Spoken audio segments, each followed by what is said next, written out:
सर्वकार्येषु सर्वदा। इससे अच्छी और शान वाली मौत कोई और हो ही नहीं सकती। 5 तत्व का शरीर 3 रंगों में लिपटकर एक हो जाता है। शहीद हो जाता है, अमर हो जाता है, अमर हो जाता है।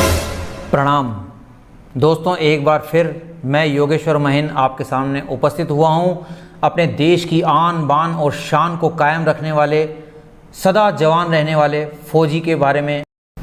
इस वीडियो को अंत तक ज़रूर देखें क्योंकि इसमें जो भी बात कही गई है वो सही और सत्य है और आपके रोंगटे खड़े कर देने वाली है। शीर्षक है फौजी। हर फौजी सदा जवान रहता है। वो जीता भी है तो जवान की तरह, और मौत को गले लगाता है तो भी अमर हो जाता है। तभी तो हर अमर व्यक्ति जवान रहकर सबके दिलों में सदैव राज करता रहता है। हर फौजी अपनी ज़िंदगी को 2 हिस्सों में बांटकर जीता है। फौजी के 2 पिता होते हैं, एक जिसने उसे जन्म दिया, दूसरा देश जिसके लिए उसने जन्म लिया। फौजी की माताएं भी 2 होती है, एक पैदा करती है, फिर वही माता दूसरी माता की रक्षा करने के लिए उसे सरहद पर भेज देती है। फौजी की 2 पत्नियां होती है, एक जिससे वो विवाह करता है, अपना परिवार बनाता है, वही वीरांगना उसे उसकी दूसरी पत्नी यानी उसका कर्तव्य, उसकी ड्यूटी पर भेजकर गर्व करती है। ये वो महान विभूति होती है जिसे पता नहीं होता कि अब गया तो कब आएगा, आएगा भी कि नहीं आएगा, वर्दी में आएगा या फिर तिरंगे में लिपट कर आएगा। एक बार एक टीवी सीरियल में मनोज मुंतशिर ने एक फौजी की पत्नी श्रीमती पद्मजा झा से एक सवाल किया। उन्होंने कहा, आपको पता है कि वो कभी भी शहीद हो सकते हैं, फिर भी आपने उनसे विवाह क्यों किया, किसी और से क्यों नहीं?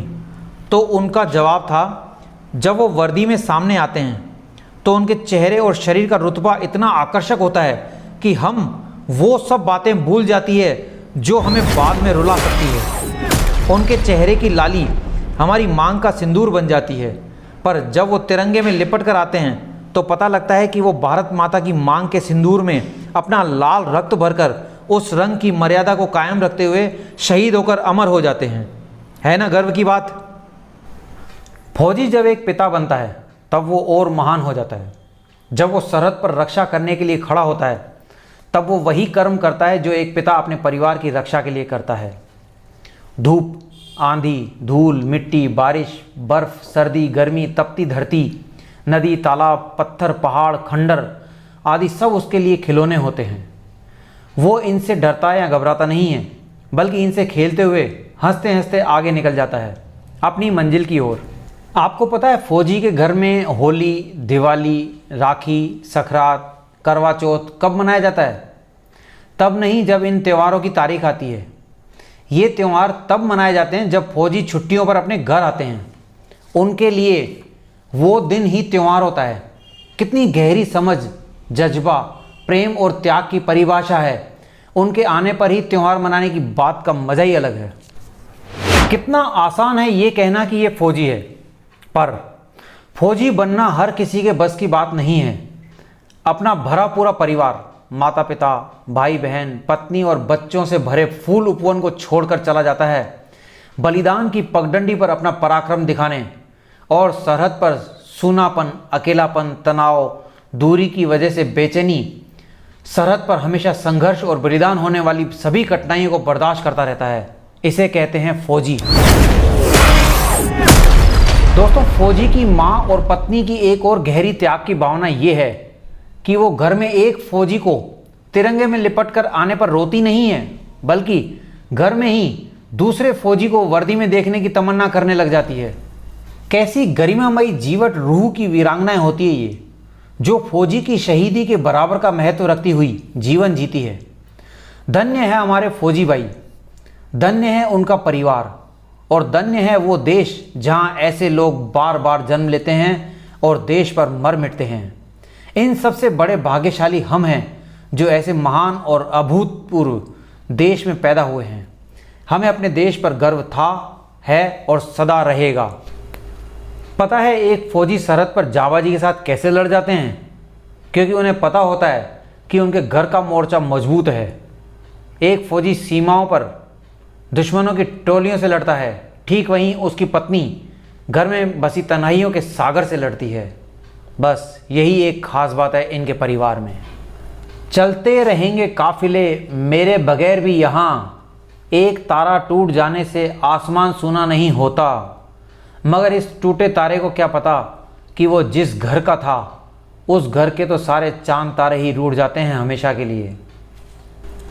हमारे देश के तिरंगे के लिए कुछ मोती पिरोए हैं। एक कवि ने कहा है, ऐसे ही नहीं तू आसमां में तना है, तेरे लिए सरहद पर कोई शहीद होने को ठना है, तुझे ओढ़ना फ़क्र से दुनिया के सामने, हर फौजी का बस यही सपना है।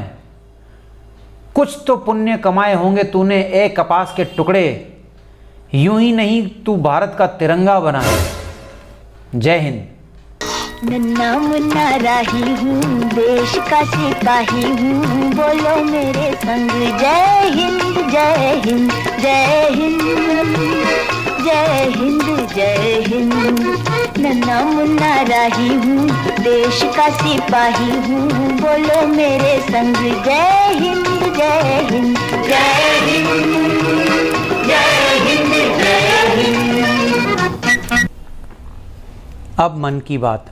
मेरे प्यारे देशवासियों, ये जो चेहरे पे आप मुस्कान देख रहे हैं, ये एक जिंदा दिल व्यक्ति की पहचान है। सिर्फ एक जिगर वाला बंदा ही ऐसे विषम परिस्थितियों पर हंस सकता है। पहले सिर्फ हमारे युवक ही फौज में भर्ती होते थे, अब हमारी बहनों ने बेटियों ने भी मोर्चा संभाल लिया है। वो भी शेरनी की तरह फौज में आ गई हैं और अपना अपना स्थान संभाल कर और अपने देश की रक्षा के लिए मर मिटने के लिए तैयार हैं।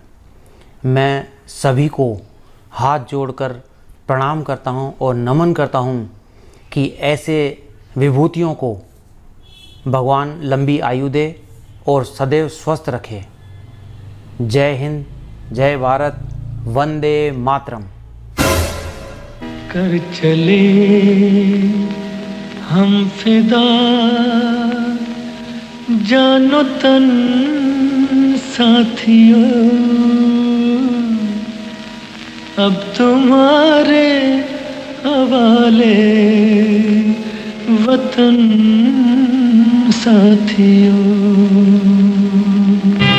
सांस थमती गई, नब्ज जमती गई, फिर भी बढ़ते कदम को न रुकने दिया।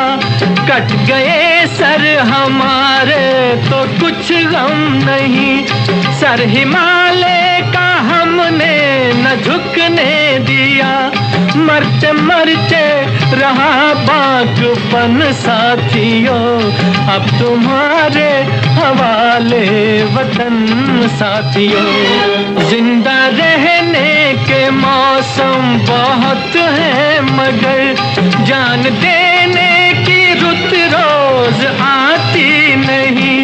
हुस्न और इश्क दोनों को रुसवा करे, वो जवानी जो खून में नहाती नहीं।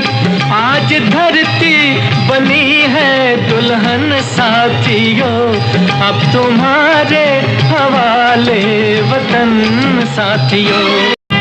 राह कुर्बानियों की न वीरान हो, तुम सजाते ही रहना नए काफिले।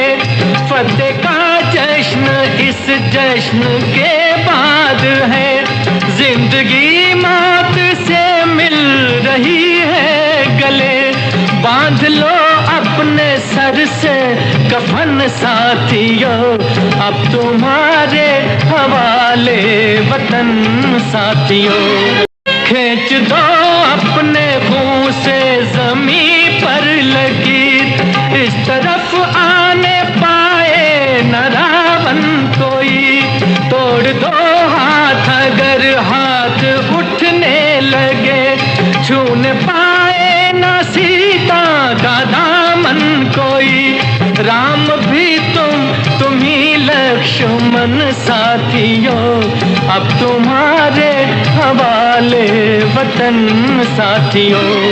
कर चले हम फिदा जान तन साथियों, अब तुम्हारे हवाले वतन साथियों, अब तुम्हारे हवाले वतन साथियों, अब तुम्हारे हवाले वतन साथियों।